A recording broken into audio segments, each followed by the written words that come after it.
The world can be unfair. Your answer to that? What are you going to do about it?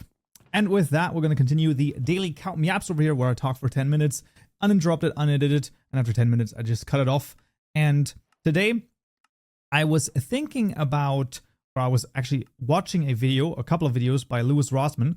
That's the person who repairs stuff like I don't want to say the repair guy. That sounds a little, that's not a nice way to put it, but basically a person who's like really involved with like right to repair and things like that.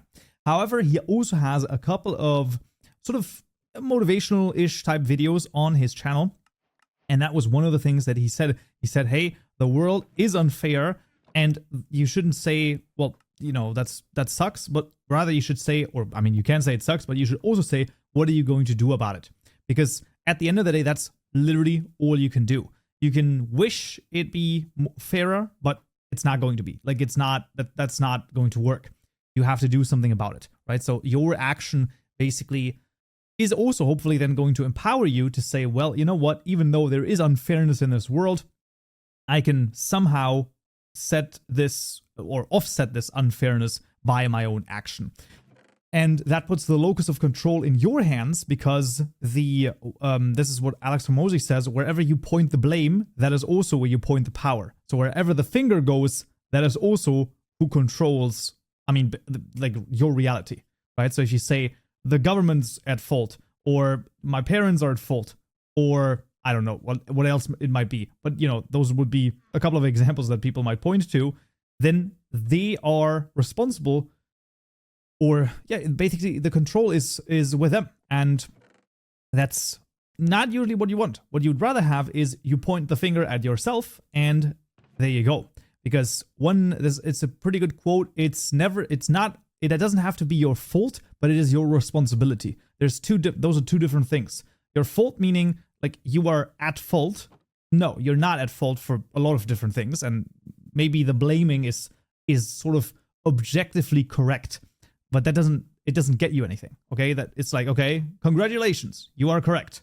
What are you going to do about it? So you, at the end of the day, have to take responsibility for stuff. And that really is the only way to then keep moving forward. And one thing to realize in all of this, so this is not necessarily like condensed a couple of things, but some of the things that I've been watching. One thing that you can realize is also that, especially if you are an adult, now maybe some kids are watching or some teens are watching that are not yet adults, let's say. So maybe you're in school. It can suck a little bit, but sometimes you just have to get through that. And then afterwards, in my opinion, at least it gets way better. There are some, let's say, levers that you can push and pull that obviously can make it better or worse. Personally, in my opinion, I would say in school, best time was in university. Worst time was just in normal school. And a lot of people said that, oh, school is the best time. You're going to wish you were back there. Sometimes I feel like that's said by people who have very limited imagination on what to do in life. But I'm now speaking to the adults or the people who are going to be adults soon. When you are an adult, it sounds crazy. But if you really listen to this, it's true. You can actually do whatever you want. And now there are some constraints, or rather there should be some constraints. Just, if you want to live in a decent society, you should act like you live in a decent society. But regardless, if let's say tomorrow is work and you're like, I really don't feel like going. You could, in theory, just stay home. Now, mind you, just because you can do everything or anything does not mean that there aren't any consequences. That is also an adult thing. So, for example, sometimes when you're like, oh, let's say, I don't even know, it's like 10 p.m., you're like, I should really go to bed, but I also have I still have like 2 like scoops of ice in the freezer. I can just eat them. I can just eat them at 10 p.m.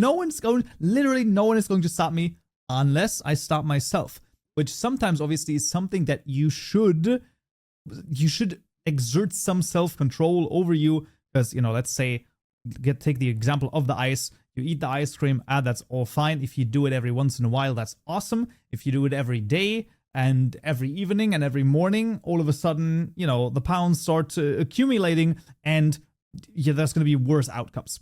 But in general, you are actually kind of just free to do whatever you want.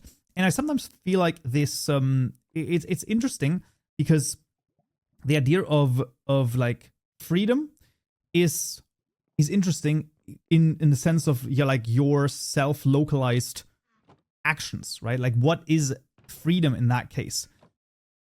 Is this basically what I've boiled it down to? Kind of. I still have to think about this a little bit, but it's like, is freedom maybe actually doing your duty with a smile rather than a frown?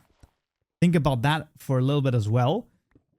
So, yeah, going back, everything is a choice. So the idea of freedom is you can do whatever you want. You can do this, do that, do X, do Y, do Z. But one thing you always have to keep in mind is, what are you going to do? And what are you going to do about the unfairness of the world? Now, I actually don't even subscribe necessarily to the worldview that the world is unfair all of the time or most of the time. There is unfairness in the world, absolutely. However, I do also think that there is some amount, like we've talked about this previously, perception rules your reality. So if you go in with a preconceived notion of the world is unfair, you will find more unfairness in the world. And once again, it's not that it doesn't exist. However, if you focus on the good and the fairness and the just, I don't know, the positives in and around the world, you will find more of that, because what you focus on is what informs your reality. That's hugely important. One thing I was also thinking about in sort of this rough mind map of things was happiness, once again. And that's a hard one for me, because I feel like a lot of people would say that that's sort of the ultimate goal. I don't, every time I think about that, I just don't think that it is. I specifically always remember sometimes sometimes girls on dating apps will have in their bio or something like that, it's like, oh, always happy, or, you know, always in a good mood, or something like that. And I'm just thinking, I'm like, you know, this is a very, you shouldn't, first of all, you shouldn't write that, because undeniably, this is not going to be true. There's zero possibility that that's going to be true. Might be a little bit morbid, but if like, you know, in the last hour, her mom was ran over by a car, I'm 100% sure she's not going to be chipper and happy, okay? Like I said, a little bit morbid, but you know what I mean.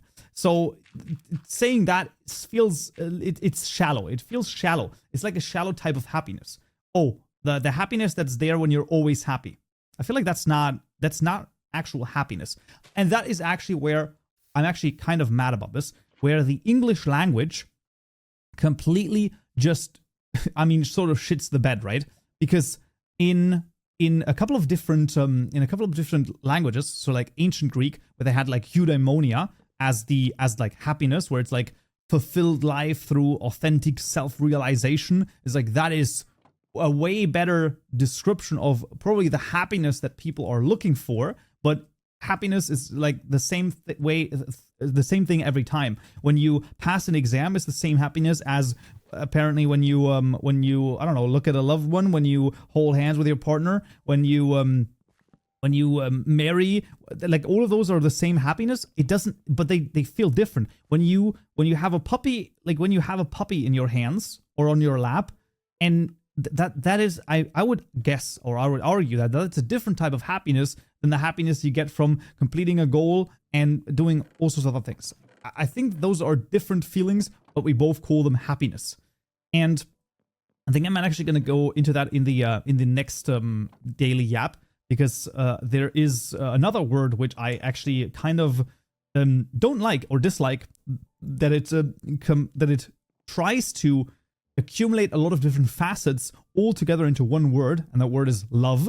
And I really don't like it, because the Greeks had like so many different types of love, and they had like individual words for it, and this is so important. And we just are like, nope, there's one word, and that just has to describe everything.